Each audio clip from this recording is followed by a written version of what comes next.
ఒకటి స్విట్జర్లాండ్ వీకిండు, ఇంకోటి అటేటో వేయండు, ఇంకోటి ఇటేటో వేయండు, కానీ ఎవ్వడు తేలుగుట్టిన దొంగలేలు ఒక్కడు మాట్లాడతలేడు నిన్నటి నుంచి.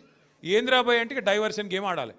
అక్కడ అట్లా మాట్లాడగానే దొరికిరుగా దొంగలు, ఇక వెంటనే నోటీస్, నడు హరీష్ రావు నువ్వు పోలీసుల ముంగట కూర్చో. దేనికి రాబాయి కూర్చున్నాడంటే 2 ఏళ్ళకి అదేదో కార్తీక దీపం సీరియల్ ఉంటుంది, దాని లెక్క నడుతుంది కథ. అది ఒడవది తెగది, రోజు ఒకటే కథ ధారావాహిక. ఫోన్ ట్యాపింగు ఏం ట్యాపింగు, ఎవంది ట్యాపింగు, ఎక్కడ ట్యాపింగ్, ఏం ట్యాపింగ్. రేవంత్ రెడ్డి అనే వాళ్ళు లుచ్చగాడు గతంలో మన ఎమ్మెల్యేలను కొన్నప్పుడు కాదు, ఆయన తిట్టాలని తిడతలే నేను. ఇప్పుడు నువ్వు లుచ్చ పని చేస్తే లుచ్చగాడే అంటారు. నువ్వు మా ఎమ్మెల్యేలను కొనుక్కుంటా 50 లక్షల రూపాయలతో దొరికిపోయిన దొంగవు. మరి నీ ఫోన్ ఏమన్నా చూసిరేమో, నాకేమెరక ఎవరికేమెరక, మంత్రులకు. పోలీసు వాళ్ళ పని పోలీసు వాళ్ళు చేస్తారు, దొంగలు ఎవడు పట్టుకుంటాడే పోలీసు వాళ్ళు చేస్తే పని వాళ్ళు చేస్తారు. మధ్యలో మాకేం సంబంధం, ఎవరికి సంబంధం. లుచ్చ పని చేస్తే పట్టుకొని లోపలెత్తారా ఎరా. మరి అదేదో పెద్ద స్వాతంత్ర పోరాటానికి పోయినట్టు నన్ను జైల్లో దోమలు కుడుతుండే ఎరికేనా అని మాకు అసెంబ్లీలో చెప్తుంది. మరి జైల్లో దోమలు కాకపోతే ఏముంటాయి, దోమలు బల్లులు ఉంటాయి. ఈయనకు దోమలు బల్లులు కాదు, ఈయనకు తొండల పిచ్చున్నది బాగా.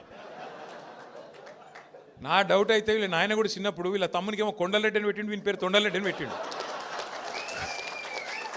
అందుకే మీరు చూడుర్రి మాట్లాడితే, అరే నువ్వు గవర్నమెంట్లో ప్రభుత్వాధినేతవు, ముఖ్యమంత్రివి, పని చేయరా అయ్యా అంటే నీ లాగుల తొండలు ఇడుస్తా. నువ్వు గట్టిగా అడిగినావు, ఏమైనా నెలకు 2,500 ఏడవా నీ మహిళలకు ఇస్తా అంటివి కదా, ఆడోళ్ళకి ఇస్తా అంటివి కదా అంటే నీ గుడ్లు వీకి గోటిలాడతా. రైతులకు రుణమాఫీ చేయకపోతే ఏమయ్యా అంటే నీ మెడల పేగులు వేసుకుంటా. ఇక ఈ సిపాయి ఇప్పుడు హార్వర్డ్ పోతున్నాడు, హార్వర్డ్ పోయి ఆడేం చెప్తాడు, వాళ్ళకు కూడా నేర్పించేస్తాడో ఏం పాడు ఇవన్నీ. అమెరికా వాళ్ళని కూడా బ్రష్ పట్టించి వాళ్ళకు కూడా అడ్డమైన భాష నేర్పించి, లేకపోతే ఇంగ్లీష్లో మాట్లాడతాడేమో. In your trousers big lizards అంటాడేమో. అదే సినిమాలో చిరంజీవి చెప్తాడు, ఇన్ ఫ్రంట్ క్రోకడైల్స్ ఫెస్టివల్ అన్నట్టు.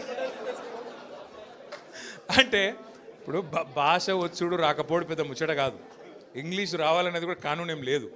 కానీ ఈయన బాధ ఏందో నాకు అర్థమవుతుంది. నువ్వు ముఖ్యమంత్రి లెక్క పని చేయన్నా, 4 మంచి పనులు చేయాలి, శభాష్ అనిపించుకోవాలి.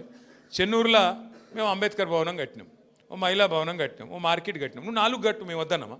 మేము ఒక స్కూల్ కట్టినాం, నువ్వు 4 గట్టు. మేము 100 కోట్లు తెచ్చినాం, నువ్వు 200 కోట్లు నేను ఆపిండా. గవి ఏం చేయరట, ఒకటే ఎత్తుకున్నారు ఇక వీళ్ళు. ఒక లంగా పంచాయతీ అన్నట్టు. ఏమన్నా అంటే ఇప్పుడు వివేక్ని పట్టుకుంటే మీ మంత్రిని, మొన్న ఆయన చూస్తే నవ్వు వచ్చింది నాకు.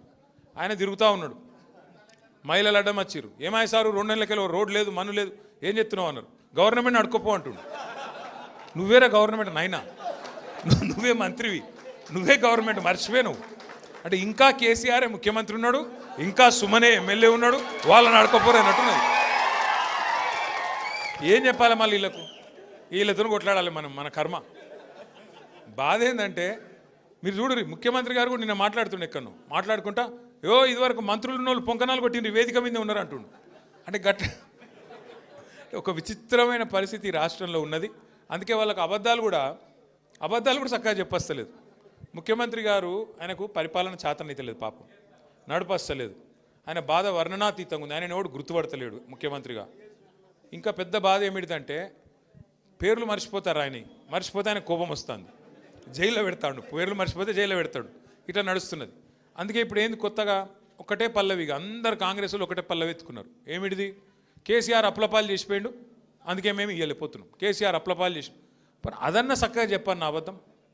ఒకడు 6 లక్షల కోట్లు అంటాడు, ఇంకొకటి 7 లక్షల కోట్లు అంటాడు, ఇంకొకరు 8 లక్షల కోట్లు అంటారు.